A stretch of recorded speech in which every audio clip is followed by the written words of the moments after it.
What's up, everybody? Welcome to another episode on Spliff Talk. Your host, Lucy Constantino. Got the purple background because today we're going to talk about Hawkeye. I just finished all 6 episodes on Disney Plus, and I have to say I am very happy with this show. Very happy. In fact, I've been very happy with every show that Disney has released in the Marvel Universe. Loki, WandaVision, Falcon and the Winter Soldier. They're all good. But Hawkeye brought some tears out. And here's why.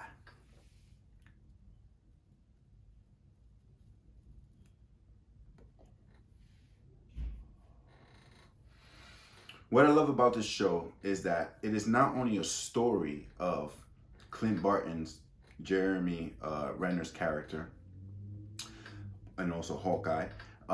It's not just about Hawkeye's redemption after the events of, Black Widow, Natasha Romanoff, Scarlett Johansson died, in Endgame, sacrificing herself for the Soul Infinity Stone.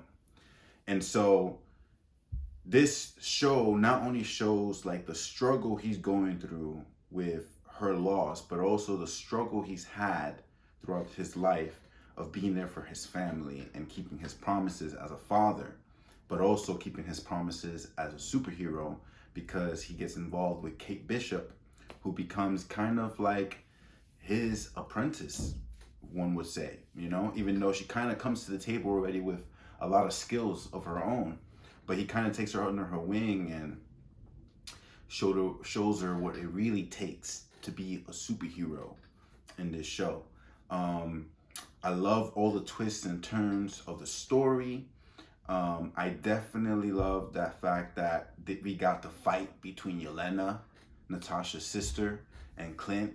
I thought that they were going to do like a separate movie, but no, they did it in the show, which is great because you get to see like how she actually blipped, which makes so much more sense on why Natasha was like so miserable if she had already met her sister, and it's because her sister disappeared. And so sacrificing herself, is more meaningful now, because like you realize that she unselfishly sacrificed herself, even though she finally reconnected with her sister and could have had that, whereas Clint has always had his family, and then after like losing them, he kind of went on a vengeful rampage. And that's also why this is like a redemption show for him, because he gets to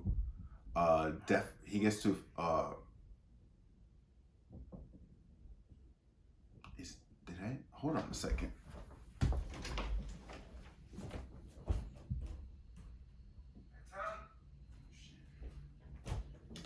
You know what just happened? My bad. I had a video uploading on the laptop, and when it finishes rendering, it just starts playing. So I start hearing my own voice. I'm like, what the hell's going on here? And it was the video, so my bad. Let's get back to the Hawkeye review. Where was I? Talking about Yelena. Oh, the fact that, this really goes into the damage that he has done as Ronin, and that's why it's also a redemption story for him, because he's not only trying to make things right for what the things he's done as Ronin, but as well as trying to open up to a new partner in Kate Bishop, who tries desperately to gain his favor throughout the show. So the show was very touching. They brought in characters like the Kingpin, Wilson Fisk, played by Vincent D'Onofrio, which was surprising to me. And I'm not gonna reveal too much because this first half is just review. However, the show was great. I definitely give it a 5. It gets a perfect 5 because this is the first time you get Hawkeye by himself. You get to know the character a lot more through these episodes versus you know, the surprise details that we learned about him in the movies, like him having a family, his relationship with Natasha, and all that. So this was very, very well done. A masterpiece in terms of Hawkeye, its story, what it means. I love how all the actors and actresses performed. Many of them I know. I can't remember everybody's name, but I already mentioned a few. You know, Haley Steinfeld. I love her, love her, love her, love her as Kate Bishop. She's so witty, so smart. But yeah, so before I reveal anything else, get off my video if you haven't seen the show. Watch the show, because I'm about to talk about some spoilers, some light spoilers. After I take a couple pulls.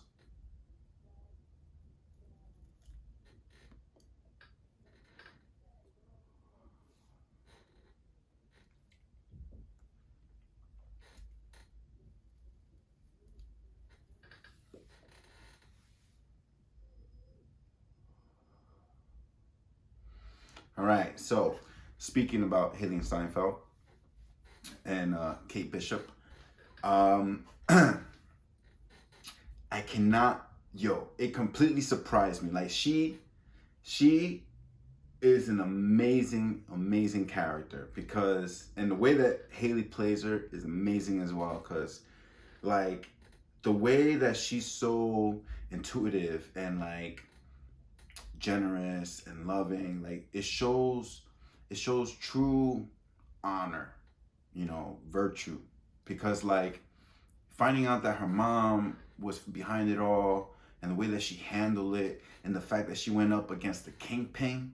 She went up against the kingpin, yo. Even Spider-Man has trouble fighting the kingpin, and and Kate Bishop got thrown around. She got beat the shit out of, like, she got punched by the kingpin many times, thrown around the whole fucking place. But she like outsmarted him, and like it just shows like her endurance, her determination, her strength as a character, which is so awesome, because this show is also an origin story for her, because I strongly have a feeling that they're leading up to when the Avengers get killed by Khan, and the young Avengers have to take over to bring them back. And that's why I feel like they kind of lightly introduced Wanda's kids, who are part of the Young Avengers, a speedster, and you know, the wizard. And then you have Kate Bishop, who's also part of the Young Avengers.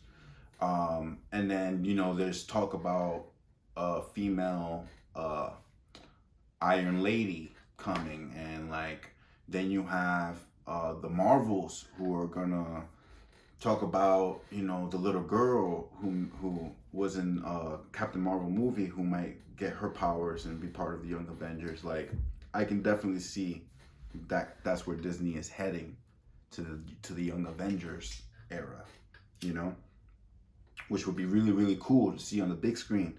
And I feel like definitely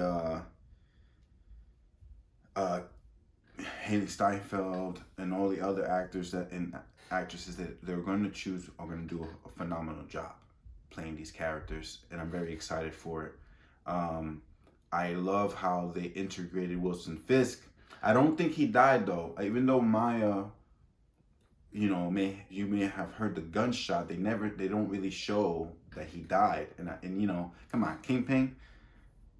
You know, Kate Bishop had arrows, and it took a bit to fucking whoop that nigga's ass. Like Maya, come on, that nigga, he probably like smacked that shit off her hand, and fucking then the bullet went off or some shit. I don't think he's dead. Come on, we still got Daredevil. Daredevil needs to do some beating on that guy again. You know, like in the first and second season.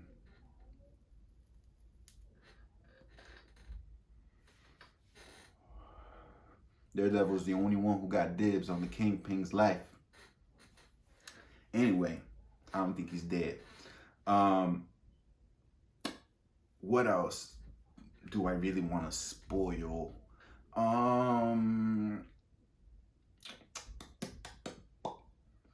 I like the fact that they actually got them in costume, and in the whole scene when they're fighting in the Rockefeller Center on the ice skating rink, like shooting everybody, and like the way they were doing it, bro, man, like these guys, Kevin Feige and all these writers, directors, they're doing a great job. Like I have to say, I am really appreciative of all of your guys' works.